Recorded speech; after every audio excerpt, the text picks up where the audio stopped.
Jacob. I'm Yuri, and we're going for a drive.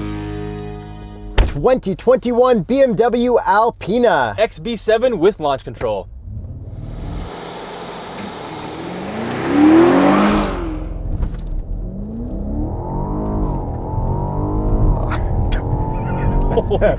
Horsepower and torque. 612 horsepower, 590 pound-feet of torque from a 4.4-liter twin-turbo V8. And how would you describe that launch? Well, if I was BMW, I would describe it as an early torque-filled urgency followed by a surge of mid-range power and a hard charge to redline. And now that we've finally driven it, and this isn't just our virtual review, I would say that is 100% correct. Yes, I would personally describe this as very effing fast.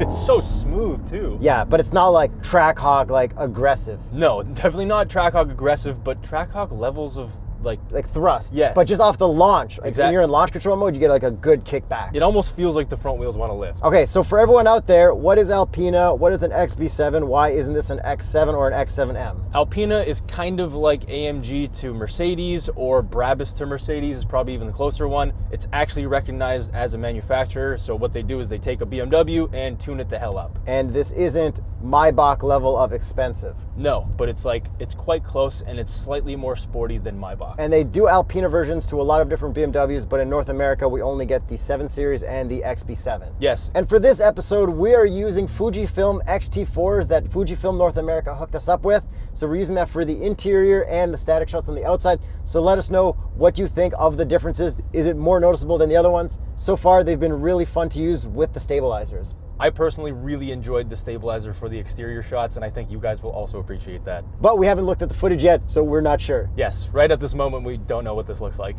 That's really good.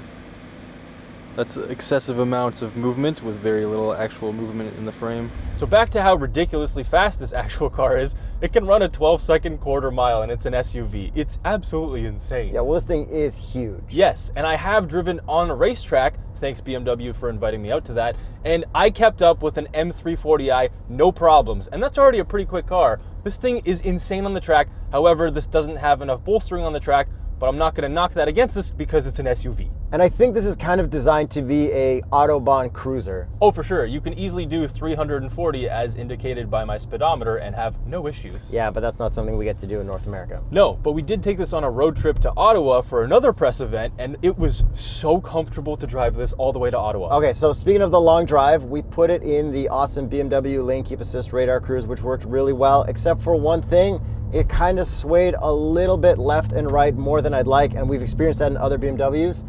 But overall, for a long trip, that was my first 4-hour road trip in full lane keep cruise control.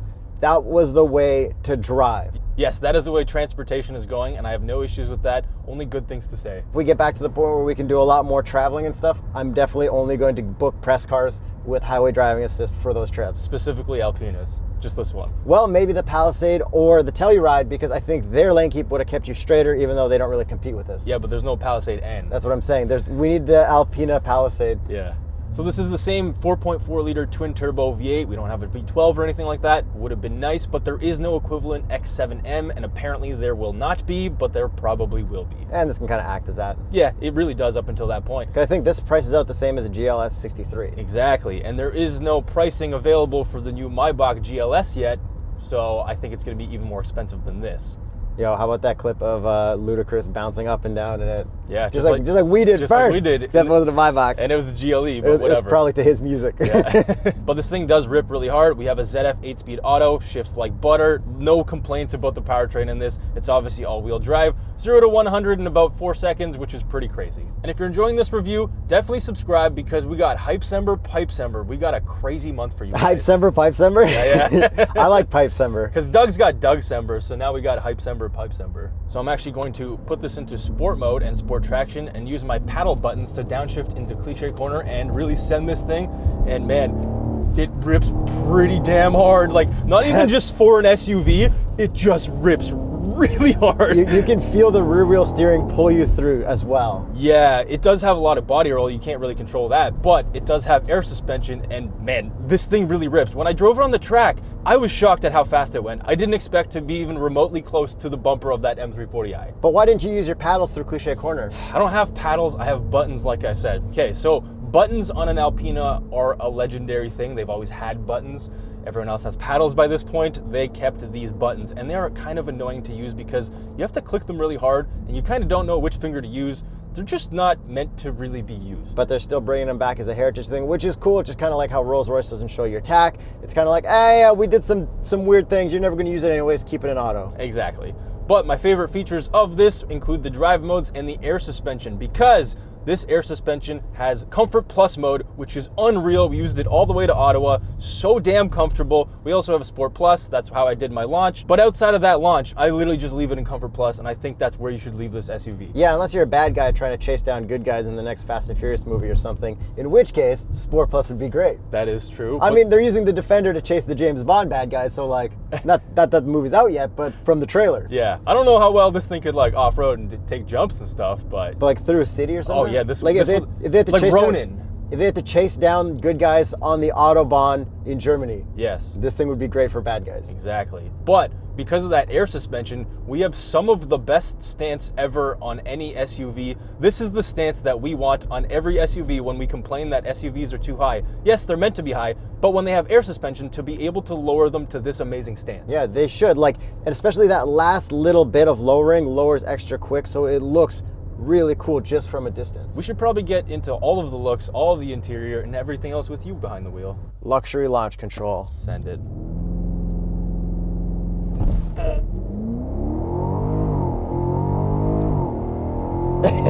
Okay, that's really good. Thank God for these soft headrests.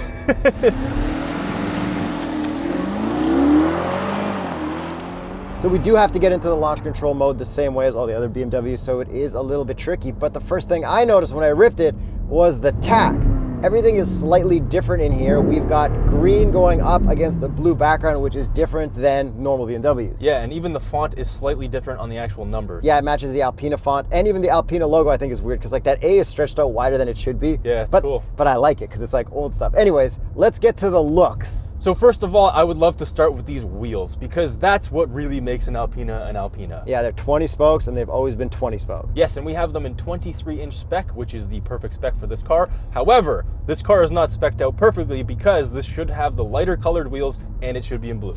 Yeah, black and the other wheels, it's just like, not perfect. But you know us, we like the press car color. Yes, but these wheels do look perfect, especially when you dump this thing and just leave it parked. Yeah, it's the perfect size fit for the car. So moving on to the front, we do have a lot more of an aggressive front bumper, and that Alpina logo just sticks out so much. It's like a 3D thing. Yeah, the bottom chin part, it like really extrudes more than an X7 does and would come down a little lower.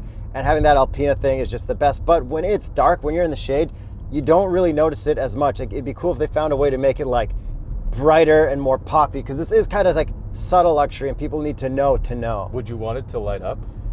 Man, I don't know. I think more reflective, but not light up. Because even Mercedes, they're having recalls because their badges or their light up badges or something. Yeah, I mean, I kind of wouldn't mind if this lit up. Like, it's definitely a stupid thing to do. But I love the little badge up front. And then we have Alpina stuff underneath the hood. And it's weird that it has the same hood latch as the Toyota Supra. Yeah, like, you gotta double press it because it's a heritage thing for Supras. Yeah. That's a joke, guys.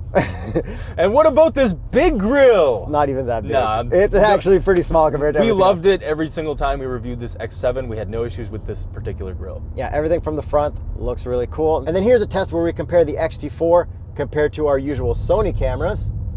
And here's some clips of us changing the Fujifilm film looks inside the camera.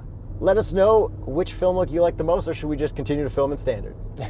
The side, we've got some pretty good body alignments, pretty much the same as every X7. Then we got like that really cool chrome hockey stick, which doesn't pop at all times, but even the Telluride had a big chrome piece at the bottom, which I guess is like a big luxury SUV thing to do now. Yeah, I guess it's just something to like break up the side a little bit. And then moving on to the back, we have the Alpina badge and the XB7 badge. Yeah, and then we have the same taillights as the regular X7, and we have better exhausts, probably the best looking exhaust tips on an X7. Which you pointed out, which is almost like a 43 AMG exhaust now. Yes, because it's circle tips disconnected but slightly connected. And then we do have a clamshell trunk, but you need to set it higher because right now it's set a little low for you. Yeah, I smacked my head off that. That was kind of frustrating. But having the clamshell is very nice. I really like the tailgate portion of that. And the way the mechanism opens and closes, and then you can control the seats from the very back. It's all very nice. And we did talk about the exhaust tips, but let's talk about the sound from the inside. Yuri, floor it. It's definitely pumped in, but it's not obnoxiously pumped in. Sounds okay. Let's listen to the outside. There's like a little bit of crackles and pops here and there, little burbles, but it's nothing like too ridiculous. It's very luxurious, and from inside, you don't really notice it. Yeah, it's very appropriate. They did a good job of matching the exhaust to the car. It's same thing every time. Yes. That was a little different. It's the same burble every single time. Very close. Computer programmers add some randomness to that. So now let's move into the interior, where we have a nice white interior. Everything looks a little bit more luxurious than it would in a regular BMW X7. All of the materials are really nice. They're obviously already really nice in a regular X7, but this white interior looks awesome. And then this pattern on the dash also looks really cool. Yeah, and then we have an Alpina badge right there. We also have one right here. It's that extra special touch that actually makes a difference in this. And then we got the Alpina badge as well on the steering wheel, and we have color stitching green and blue to match the gauge cluster. It's really cool. And the crystal shifter really makes sense in this car. And then we also have the Alpina badge on the iDrive controller. Okay, Is it still called iDrive? I think it's called iDrive. it's B-Drive. Yeah. Okay, we got cool pattern seats. They're nice and comfortable, but they're not like the most comfortable. Yeah, so we do have massage, which is also really nice. However, on our Ottawa road trip, we both ended up turning them off because the massage just kept like pushing us out of the seat too much. There's something a little bit weird about these seats. And also the headrest doesn't push forward as much as you'd like. You can't actually adjust it. Yeah, so for as soft as it really is, you don't really get to experience it as much as you want to unless you just like rip it and just smoking your head back. Or unless you move the whole seat back forward and then you're kind of hunching yourself. Exactly, which I tried to do at first and I kind of ended up hurting my back a little. Okay, yeah, a little send. The good way through cliche. Big little send. Man, it turns so sharply. Yeah, and then... Like there, that was pure rear wheel steering pulling me through. And then just so much power to pull you through right here.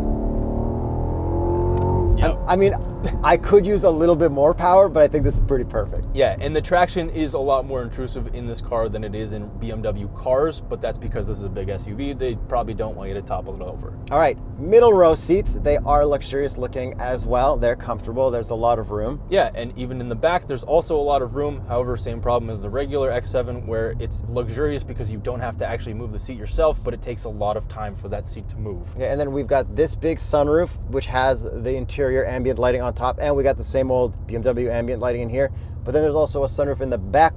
And then we have two rear entertainment screens. However, they basically just mimic the main infotainment in the front. Yeah, you can control all that, or you could plug into some HDMI stuff, or we got a disc drive back there, so you can use it that way as well. But we don't have that screen mirroring thing that all the GMCs have that you liked for your Android phone. Yeah, Miracast, which worked well on the GMCs. But then we complain that those don't have a disc player, which this does. Yeah. But then these screens are mounted too low, so you gotta like look down. And you can't disconnect them like you can on the regular Alpina sedan or the 7 Series sedan, which has an Android tablet. But that was old stuff. This is newer and better. Yeah. Anyways, still not perfect, but we'll get there.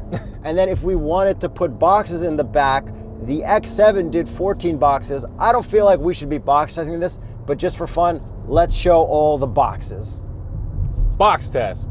Andy the Labs box, 718 Spiders Amazing We Were Wrong box, Dong L's box, Donnie's box, Kira and Anika's box, Kevsky Pops' box, Todd Mrs. Elise's box, Chris 22's box, A Filthy Lots box, Winston M's box, Charles M's box, Pinpin 890's box, Patrick B's box, Rajan S's box, and new we have Adam R's box. And if you want your own box, patreon.com/TheStraightPipes. And then as for infotainment, Apple CarPlay, Android Auto. Whoa, don't gloss over that. Well, this is the first one. That's why I said Android Auto, and I was going to say that this is the first one that's wireless for you. It's wireless for Apple CarPlay. This is the first Android Auto that I've ever used in a BMW. Let's take a moment to appreciate that because I am fully responsible for that being implemented around the world. Yeah, okay. And then do you like wireless Android Auto, or did you have any issues with it at all? I absolutely love it. However, I did notice a couple issues. If I park it in my garage, it still stays connected to my car. So if I'm sitting in my kitchen, it's still connected for a couple seconds. So it's a little bit annoying. And how about that one time where you tried to watch a YouTube video and the sync was off? I mean, in the one scenario that I would do that in, because I normally don't do that, yes, the sync was off and it's a little bit annoying. And then you have to go through everything, disconnect the Wi-Fi, disconnect the Bluetooth. Yeah, it's a little much. So all the problems that I said you encountered within like 2 days. Yes. So anyone who owns a car with wireless will encounter that probably more days. Yes. Anyway. However, This is the last car I'm going to drive with Android Auto because I'm switching to an iPhone. Yeah, but it's the big one, so we might switch something out. Yeah, but I'm going Team iPhone. Leave your comments below hating me. And I know I'm gonna get a lot of questions about why I switched to Apple because, trust me, that was my last resort. And I'm not loyal to Apple or anyone, so if Samsung or anyone wants to win me back, let me know, because I have several reasons why I switched, and you'll probably hear about them in many different videos in the next coming months. It's mostly the camera. It's mostly the video camera. And how well it works, how quickly you can use it, and 24 frames a second. But my Android does 60. It's about 24. Yo, what up, sheeple?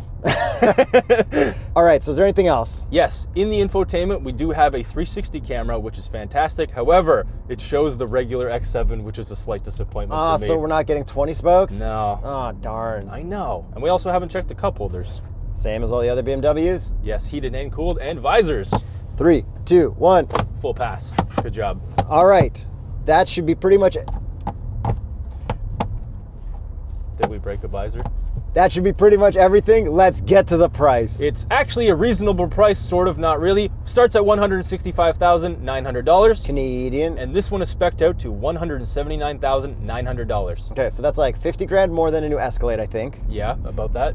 It's a lot less than a comparable Maybach. We're assuming because the starting price is probably going to be around 250,000 Canadian. And that's similar to a GLS 63. Yes. So the real question is this or a GLS 63? I actually think this. I think this is my favorite SUV in this type of class because, yes, it's fast, but I value more comfort than I do speed in a class like this. And I think this is gorgeous. And it's just like cooler, more like low key. People don't know about it, and it's just like more interesting. Yeah, and it does actually get a surprising amount of attention on the road because we drove regular X7s. No one really looked at those, but people actually do look at this. People are really stoked on the Alpina brand name. Yeah, and even ones that don't know, they're just staring like, what is that? And they know it looks good. Yeah. And is there any other competition for this, really? Not really, like Audi Q8, sort of. Do you think they should bring out an X7M, or should they just leave it as this? I mean, I think they should, just because it'll be a little bit different, a little bit more aggressive, maybe have a different exhaust tone. Yeah, but overall, I like everything about this. I would probably have to go with this over a GLS 63 just because it's just like a more interesting hipster brand. Let us know what you guys think in the comments below and watch something else of ours, which is probably some more luxury SUVs. Maybe watch our GLE bouncing. Maybe G-Wagon thing? Yeah.